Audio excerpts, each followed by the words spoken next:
Okay, it's time for skin. Now, usually when I'm doing skin, I like to correct with my corrector wheel. However, the pink on her skin tone is just not going to be flattering. So instead I'm going to transition to more of a yellow-based brightener for the skin tone. So I'm going to use this on my hand instead. Well, I'm using it on her face, but put it on my hand first. So that's what I'm using right now. Look up, please. So I'm taking the yellow corrector and I'm brightening the skin. So basically, from about a medium dark skin tone intensity down, you have to transfer from the pink to the yellow to create that brightness down the center of your face. And you'll know, you just look at your own skin tone, compare it to everyone you've ever met, and if you're like at least medium dark, use the yellow instead of the pink and you'll be really happy with the transition. I'm still gonna brush this on in the V shape, down the side of the nose, back up past the corner of the eye. I'm gonna pat it to blend. But this creates a nice brightening effect under the eye. And turn towards me, please. I'll do the same thing on the other side. And as you can see, I'm usually not too shy with my corrector. We're not trying to cover, we're just trying to balance out the undertone of the eye. So when our foundation goes on, she just maintains that little extra bit of brightness just under the eye. So it's like there's always a little spotlight following her around. And that's what we want. Perfect, and come back to center. And then just where there's a little bit of shadow around her nose area, which means it just gets a little bit darker from light, the way light falls on her skin. I'll use a little bit more of this corrector. And right down the chin, I'm gonna brighten up the chin a little bit. But I'm only using yellow. I'm not using the green or the red. Just like that. That looks perfect. So for Vatissa, I blended a couple of foundation colors to really get the right match. I'm starting from the center of her face and I'm brushing out, and use a very, very thin amount. She has really gorgeous skin to begin with, so all we really want to do is just even out tone and enhance smoothness. So I like to work from on one side of the face and then transfer over to the other. So while I am grooming the skin over here with foundation and making it look nice and smooth, this side is drying. So if I feel like I need more coverage later, I can put more foundation on the first side and it won't rub the first layer off.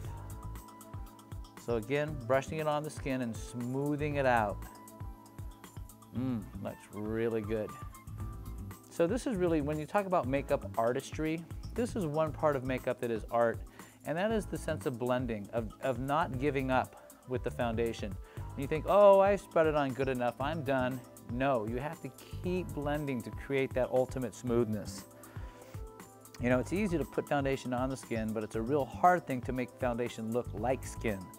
So just turn this way for me. You have to just take a little more time with your foundation. Always brush out. You'll want the most of the coverage right through the center of the face, and it flicks off the jawline. Nice and smooth. I like to work in more of a fan shape when I'm working on the forehead, starting from the center of the nose, and I fan it out over the eyebrow. Very softly pull that out towards the hairline. Same thing, turn this way please. Brushing smoothly. And again, you see if I stop there, you see the streaks, no good. You go like this, oh wait, there it's blended, still no good. You have to spend that extra 30 seconds that it takes to make skin really look like skin with foundation on it. It's a really beautiful, nice, brightening effect we got with her skin tone with this. Beautiful, turn towards the front. I'm gonna take a little more of the foundation. I'm just gonna sneak a little bit more right under her eye. I think I'm gonna grab my smaller brush. This is the same brush I put the yellow on with, and blend that foundation more smoothly right under the eye area. Come back this way. Gorgeous, nice and smooth.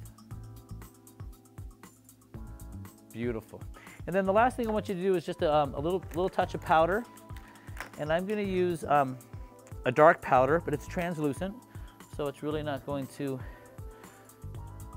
overpower her face. We just want to dry the makeup. Again, I like to pat my powder on first and then brush it out. If I just start brushing it and the makeup's still wet, it might grab and streak. That looks really nice. And then I'm going to brush a little bit of this powder up under the eye. Look up, please. Just to set everything we've done.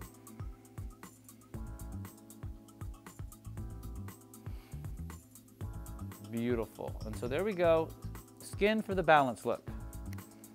If you're watching this at MakeupGourmet.com, I've listed my current favorite products to achieve this look. Click on one and try it. If you're not at MakeupGourmet.com, go there now to see my favorite product picks for this look, as well as everything else we have to offer. How to apply, what to buy. MakeupGourmet.com.